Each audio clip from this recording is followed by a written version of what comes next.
Today's video is going to be a fun one as we are continuing on in our love language series, and today we are talking all about physical touch. Yes.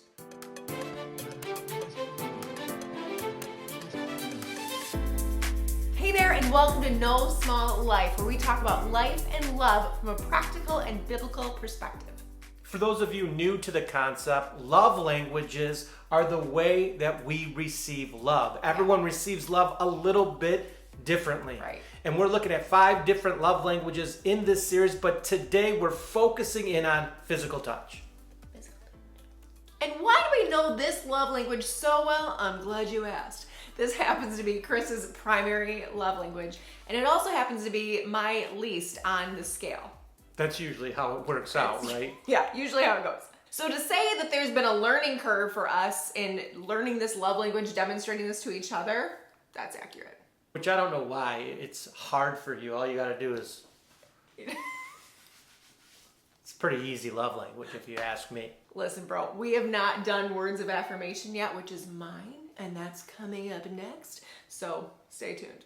So because this is Chris's primary love language, I thought we'd change things up a bit, and I want to ask you some questions. Are you ready for that, babe? Bring it on. Bring it on. So babe, other than taking the quiz, which if you have not taken the love language quiz and you're curious, we have a link in the description box below. But other than that, how did you really know that physical touch was your love language? See what I'm doing here? I'll never forget one day I was driving. I was like 16 or 17 years old, and I was driving down the road. And I remember seeing this couple driving in front of me. And maybe I was a little too close because I could see inside of their car. Before I was a great driver that I am today.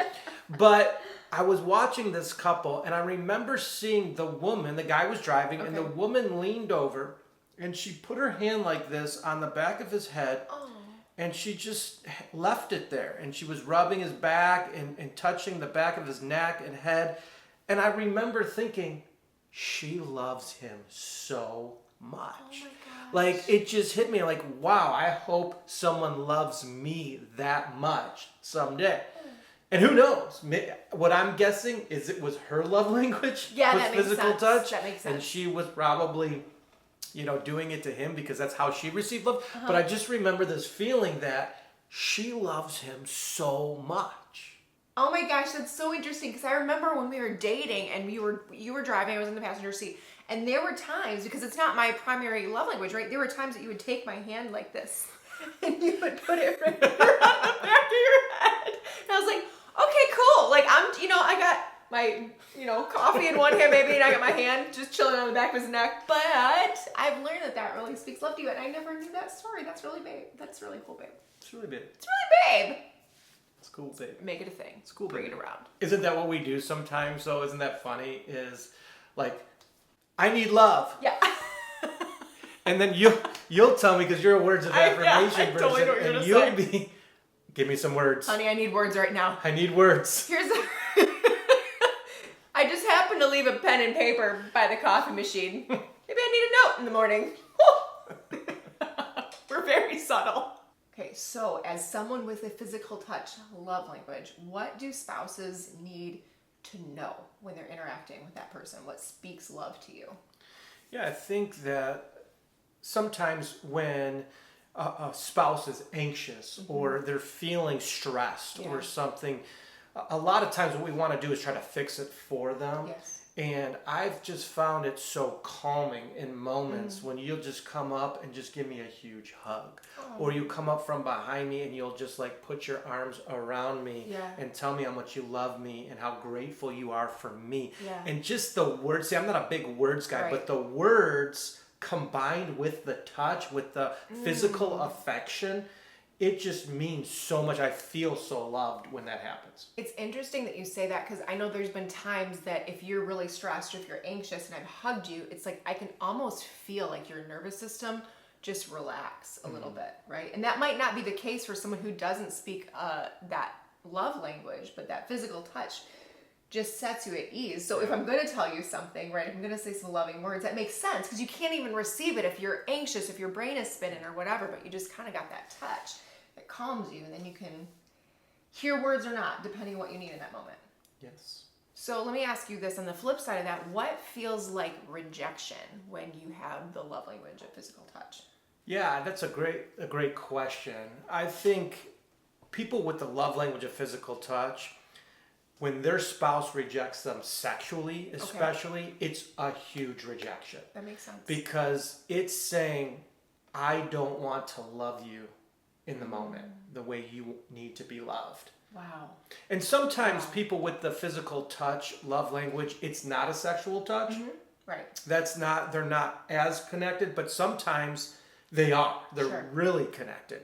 And so we like to encourage people in a healthy marriage not to turn each other down, because that rejection can be so strong. Yes. And wouldn't you know, it's a biblical concept. Because Paul talked about this in the Bible. He says that your body is not your own and my body is not my own. And so let's not reject each other. So that's not something we just thought of. Right. That's something that comes right from Scripture. And again, just to reiterate, we're talking about healthy marriages and healthy relationships here. And actually, in our membership, we have a whole module on intimacy, on sex, on how to navigate these tricky, sometimes very intimate conversations with your spouse. Another thing that I feel is rejecting is when you get physically harmed.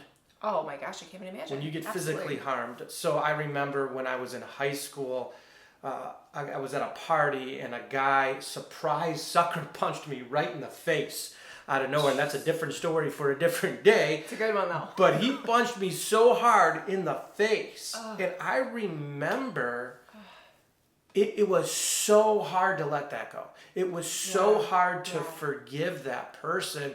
And I think it would be hard for anybody to forgive that person or to move past that. But for a person with a physical touch, when you actually used your touch to harm me aggressively, it's really hard to get over. And conversely, I knew if I physically harmed someone or I punched someone or I did that, I knew I could hurt them deeply because I knew what it did to me. Wow. Not that I went around punching people all the time. No, you were an angel. Teacher says every time a bell rings, an angel gets his wings. Okay, so let me ask you this. How does being a physical touch, love language person, how does that affect your platonic relationships? Ooh, that's a good question, because you don't want to be creepy. Right? No. Somebody you barely know, you don't want to be like touching on them. But what does that look like? To show affection, but be appropriate. That's a good question. I don't know that I have the best answer platonically. I do know that, I touch my guy friends, like I'll just, and not in a weird way, but I'll just put my hand there. I'll give them like a hug goodbye. Yeah. Love you, bro. Do you notice that, like when you're in conversation with people, like you're touching their shoulder, like hitting them, playful? Yeah, sometimes I do. And sometimes that's just being Italian. Italian! Hey, how you doing, bro? Just when I thought I was out, they pull me back in. So, babe, what are just some daily small gestures that show you love, and then what are some like more grand gestures that really speak love to you? And I'm just gonna subtly take notes here so I can remember myself. Well, I know first thing in the morning, we have this ritual. Whoever is up first, we'll come downstairs and we'll just give each other a huge hug to start the day. And by the way, this is very vulnerable to me because I pride myself on being like a manly man. You are a manly man. But, so I don't like sharing some of these things. But I'm going to do it for the people. For the people's sake. You're welcome. But we start our day with like a huge hug. Yeah. We just hold each other for 15 minutes. Not 15 minutes. 15 seconds. Just a brief 15 minutes. 15 seconds. I'll notice little things that you have learned to do. Like, even if I'm still sleeping and you get up, you'll like come by me, just put your hand on me, kiss me on the head. Those little things. I didn't even know you knew that. I thought you were still in dreamland. Yeah, probably most of the time. But when I'm up and I sense that, even though I'm sleeping, I think it speaks love, right? It speaks love to me. Yeah, I think just in the car, I love when you just got your hand on me. I'm not really a hand holding guy, physical touch, but that could be some people just love to like hold hands in the park and do something like that. But I think very practically is just being aware that when we're talking and that hand, that touch is crucial. Right. Sexually, for me, physical touch is a big thing. I think that couples that have a partner with physical touch, sex is important. Yeah. And it speaks love even louder than more of the other love languages receive. So I think just being aware of those things, initiating sex, not rejecting, like we said, are very crucial practical things. So good. So in my mind, this love language isn't that hard, because you just hold, just touch, hold. I love you so much. You mean so much My to hair, me. babe, my hair. But I know for people, some people don't like to be touched. That's a good point. They That's a really good point. really don't like to have people, they feel like they were pulling on them, especially like moms, dads sometimes. Yeah, feel if you have kids are littles pulling them. on you all day long, like you just don't want to be touched sometimes, right? Yeah. Right. But also I notice little kids, like my nephew, I can tell he's got a physical touch love language, because he'll come cuddle you, he wants to sit next to you, he wants to do that. So not pushing him away is crucial. Right. But letting him and embracing him and putting your arm on him is crucial. So if you have kids to understand their love languages, I think will speak volumes to them as well. That's really key, because it can be so rejecting for a little one with a physical touch love language, even if you're so unintentionally just exhausted, but just letting them be okay with touching you, not shooing them away in that moment is going to be powerful. So if you know someone with a physical touch love language, or you think they might have one, go ahead and share this video with them. I'm sure they will appreciate it. And we'd love to hear your thoughts. If you do have a physical touch language,